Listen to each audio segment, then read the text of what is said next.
कश्मीर में आतंकियों के खिलाफ जबरदस्त एक्शन हो रहा है और इन सब के बीच में दो आतंकियों के आशियाने तबाह हो गए हैं। बिजबेहरा में आतंकी आदिल गुरी के घर पर बुलडोजर एक्शन हुआ और त्राल में आसिफ शेख के घर में ब्लास्ट हुआ है। आसिफ शेख के घर में सुरक्षा बलों की ओर से सर्च ऑपरेशन चलाया जा रहा था। उसी दौरान कुछ संदिग्ध चीजें सुरक्षा बलों के जवानों को दिखी। जवान फौरन घर से बाहर निकले और थोड़ी देर में वहां पर ब्लास्ट हो गया।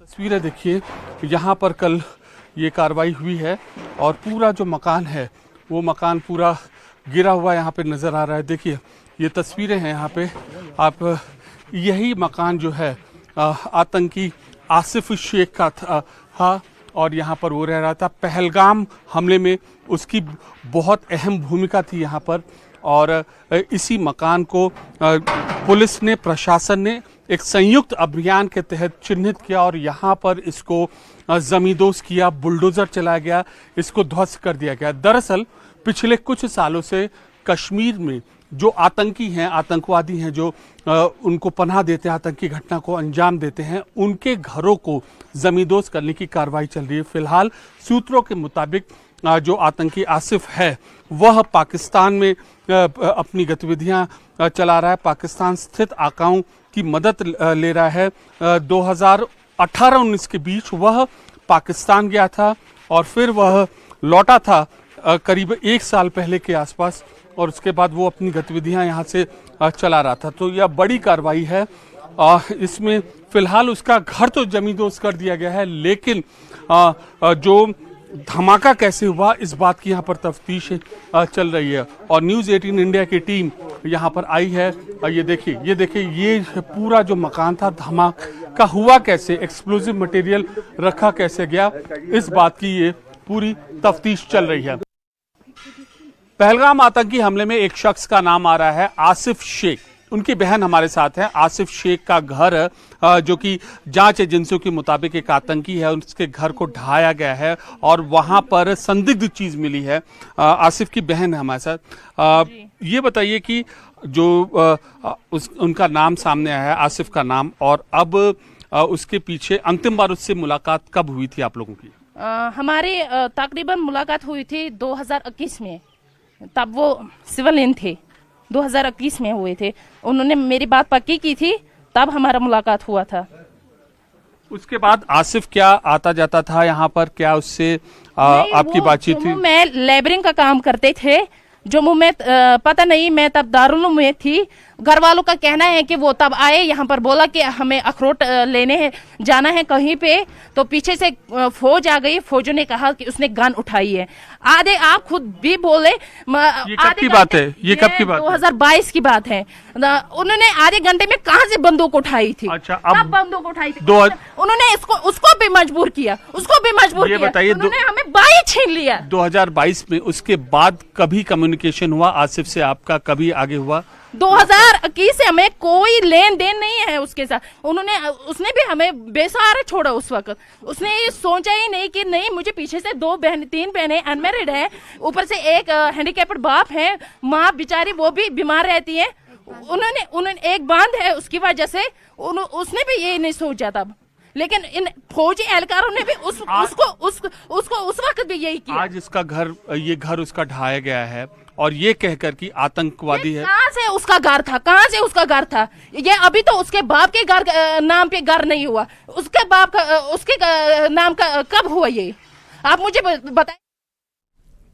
पहलगाम हमले के बाद में भारतीय वायुसेना भी एक्शन मोड में दिखाई दे रही है। कल रात को कश्मीर के आसमान में भारतीय वायुसेना के फाइटर प्लेन उड़ते दिखे। भारतीय वायुसेना कश्मीर में रात के समय अभ्यास कर रही थी। खास तौर पर श्रीनगर रनवे से लेकर कश्मीर के एलओसी इलाके तक भारतीय वायुसेना के फाइटर प्लेन दिखाई दिए।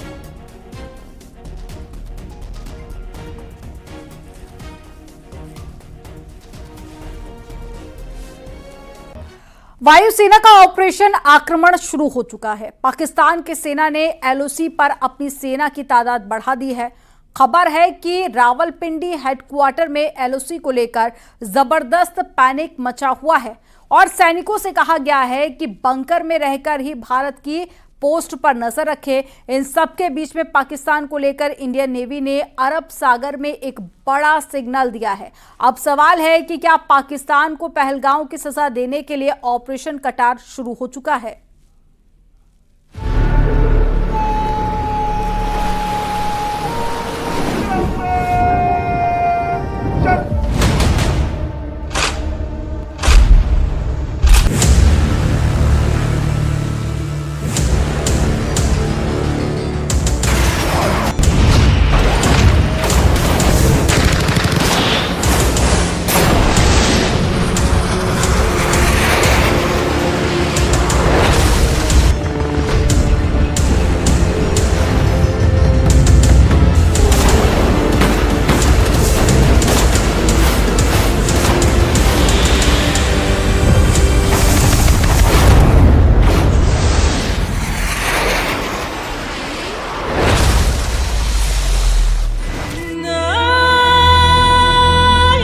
पहलगाम से 2000 किलोमीटर दूर पाकिस्तान के दिलो दिमाग पर पहला वार हो चुका है।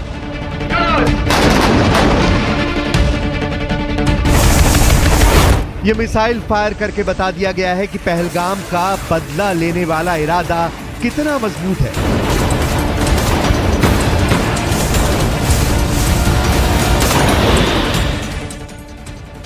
ये ऑपरेशन पाकिस्तान है। MRSAM यानी medium range surface to air missile, इसको लॉन्च करना ऑपरेशन पाकिस्तान की तैयारी का सबूत है। 70 किलोमीटर तक आसमानी टारगेट को धमाके के साथ खत्म करने वाली ये मिसाइल अरब सागर से बड़ा सिग्नल दे रही है। इजराइल के साथ मिलकर बनाई गई इस मिसाइल को INS सूरत से आजमाया गया, यानी विशाखापट्टनम क्लास का वो डिस्ट्रॉयर जिसके मुकाबले का कोई वॉरशिप पाकिस्तान के पास नहीं है। क्या पहलगाम हमले के बाद भारत के तेवर देखकर पाकिस्तान ने युद्ध का ऐलान कर दिया है? क्या अरब सागर इस वक्त पाकिस्तान के लिए सबसे खतरनाक जोन बनने जा रहा है? अरब सागर में इस वक्त पाकिस्तान को घेरने का सबसे बड़ा प्लान एक्टिव हो गया है। क्या अरब सागर में ऑपरेशन कटार शुरू हो चुका है? अरब सागर में पाकिस्तान घुटनों के बल बैठ जाएगा। भारत ने अब इसकी गारंटी वाले सिग्नल भेजने शुरू कर दिए हैं। अब आतंकियों की बची खुची जमीन को भी मिट्टी में मिलाने का समय आ गया है।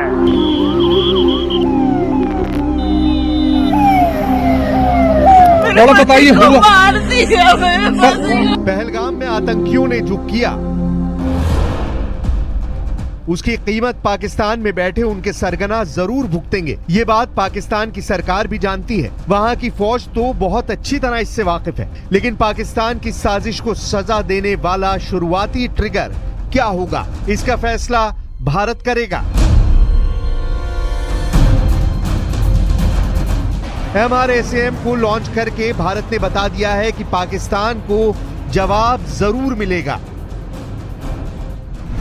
इससे पहले पाकिस्तान की तरफ से खबर आई कि जनरल आसिम मुनीर अरब सागर में मिसाइल टेस्ट करना चाहते हैं। दिन चुना गया 24 और 25 अप्रैल, यानी पाकिस्तान ने 2 दिन के अंदर एक नई मिसाइल टेस्ट करने के लिए तैयार कर ली। शहबाज शरीफ ने पाकिस्तान की नेशनल सिक्योरिटी कमेटी की बैठक भी ली, जो 2 घंटे चली। मुद्दा रहा भारत का गुस्सा, और इस मीटिंग में बात हुई कि पहलगाम आतंकी हमले के बाद आक्रामक हुए भारत को कैसे जवाब दिया जाए।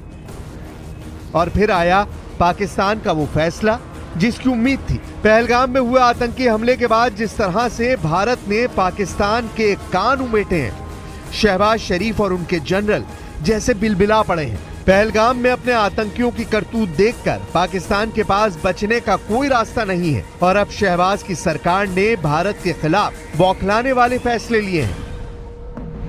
पाकिस्तान ने कहा है कि सिंधु जल संधि का उल्लंघन और पाकिस्तान का पानी रोकना जंग का ऐलान माना जाएगा। पाकिस्तान ने अपने एयर स्पेस भारत के सभी जहाजों के लिए बंद कर दिया है। पाकिस्तान ने भारत के साथ व्यापार पूरी तरह बंद कर दिया है। भारत के बाद पाकिस्तान ने भी इस्लामाबाद में मौजूद भारत के सभी मिलिट्री अधिकारियों और सलाहकारों को देश छोड़ने को कहा है। पाकिस्तान ने भारत में अपने राजनयिकों और बाकी स्टाफ की तादाद 30 कर दी है। इससे पहले पाकिस्तान का खौफ उस वक्त वायरल होने लगा जब पाकिस्तान में न सिर्फ भारत के मिसाइल टेस्ट की खबर फैली, बल्कि अरब सागर में मौजूद भारत के एयरक्राफ्ट कैरियर INS विक्रांत को लेकर नया डर फैल गया, क्योंकि अरब सागर में भारतीय नौसेना के कैरियर बैटल ग्रुप होने का मतलब है कि किसी भी वक्त पाकिस्तान के समंदर में कर्फ्यू लगाया जा सकता है। भारतीय नौसेना की रेंज अरब सागर और बंगाल की खाड़ी ही नहीं बल्कि हिंद महासागर के कोने कोने तक फैल चुकी है। पाकिस्तान के खिलाफ अभी मुंबई में तैनात पश्चिमी नौसेना कमान क्या कर सकती है, इसका ट्रेलर भारत कई बार दिखा चुका है।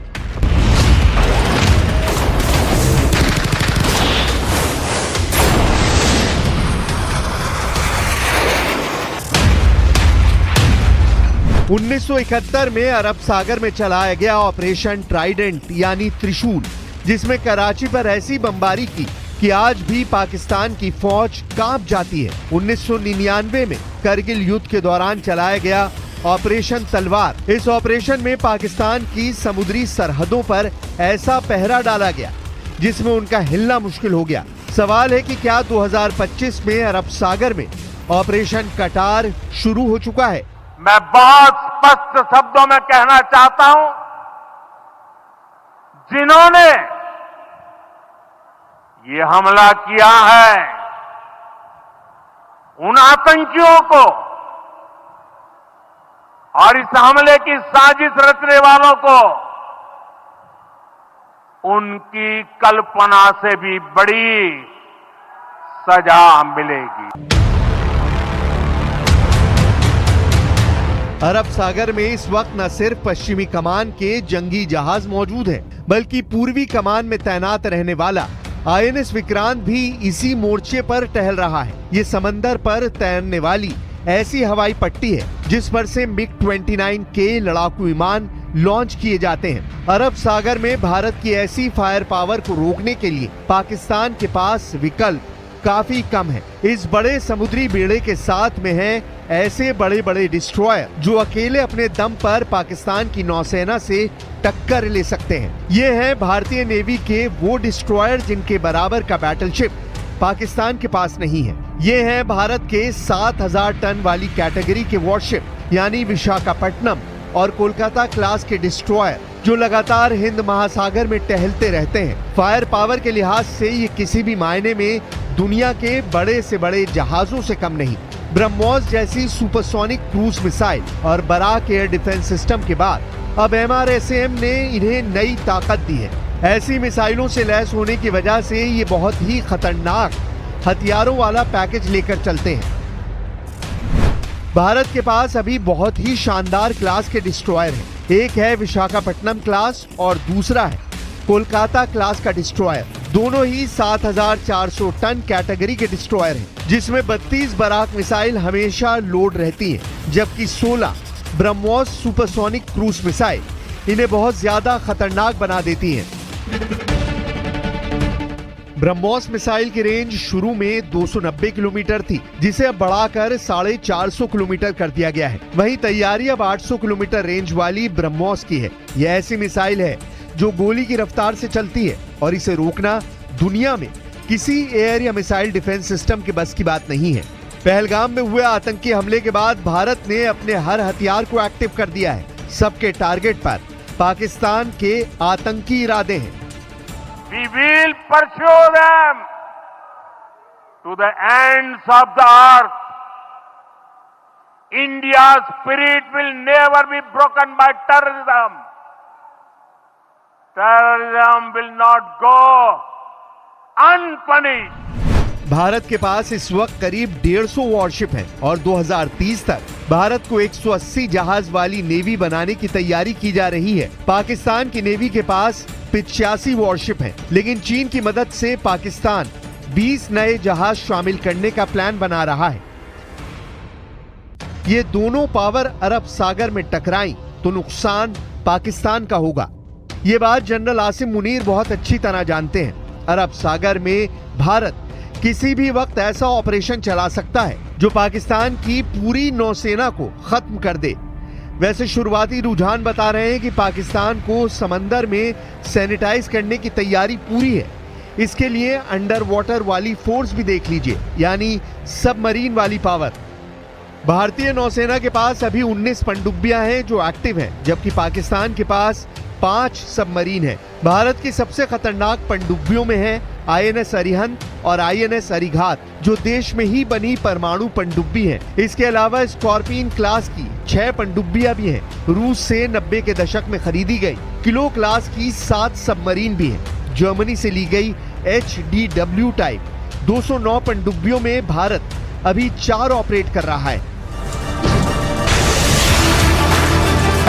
जाहिर है कि नौसेना की ताकत का बड़ा हिस्सा दूसरे फ्रंट यानी चीन के लिए भी तैयार रहता है, लेकिन अरब सागर में इसकी आधी ताकत भी जमा हुई तो पाकिस्तान का क्या होगा? फिलहाल MRSAM की शक्ल में पहली गोली दाग कर इशारा कर दिया गया है, वो ये कि छेड़ोगे तो छोड़ेंगे नहीं।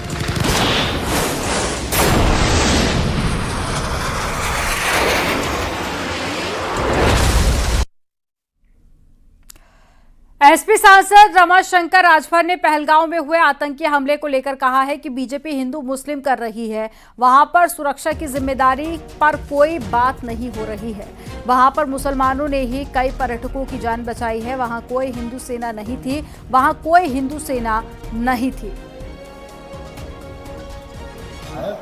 तो हिंदू मुस्लिम तो भारतीय जनता पार्टी को दिख रहा है, यह नहीं दिख रहा है कि जिम्मेवारी किसकी थी, बॉर्डर पर सुरक्षा की जिम्मेवारी किसकी थी, पर्यटकों की सुरक्षा की जिम्मेवारी किसकी थी, इस पर वो क्यों नहीं बोल रहे। और उसके बाद से बहुत से उसमें एक मुसलमान भी मारा गया और वहां पर तो कोई दूसरा था नहीं, ये हिंदू सेना वाले तो वहां नहीं थे वहां पर। लेकिन ये पर्यटकों ने कहा है, उनके वीडियो वायरल हुए हैं कि जो आतंकवादी आए उन्होंने कहा हिंदू कौन है, उनको अलग किया, कलमा पढ़ने कहा, उनके वस्त्र जो है उतरवाए गए, इसके बाद गोली मारी गई। देखिए, बहुत से पर्यटकों को ये भी बयान आए कि यहाँ पर कश्मीर के मुसलमान हमारे साथ नहीं होते तो और बड़ी घटना होती। बहुत से लोग ये कहे कि आतंकवादी छिप के गोली मार रहे थे। बांदीपोरा में आतंकियों से मुठभेड़, लश्कर का कमांडर अल्ताफ लाली ढेर हो गया है। एक बड़ी खबर आपको बता रहे हैं, लश्कर का कमांडर अल्ताफ लाली ढेर हो गया है। बांदीपोरा में आतंकियों से मुठभेड़ हुई है, तो लगातार सर्च ऑपरेशन चल रहा है और एक के बाद एक सेना के जवान ताबड़तोड़ कार्रवाई कर रहे हैं। और अब बांदीपोरा में आतंकियों से मुठभेड़ हुई है, लश्कर का कमांडर अल्ताफ लाली ढेर कर दिया गया। उसकी तस्वीर भी आपको दिखा रहे हैं। तो पहलगांव में हुए आतंकी हमले के बाद में लगातार सर्च ऑपरेशन और एक के बाद एक्शन सेना के जवानों की तरफ से लिया जा रहा है। वहीं सरकार भी लगातार कड़े रुख अपना रही है। तो लश्कर का कमांडर अल्ताफ लाली ढेर कर दिया गया।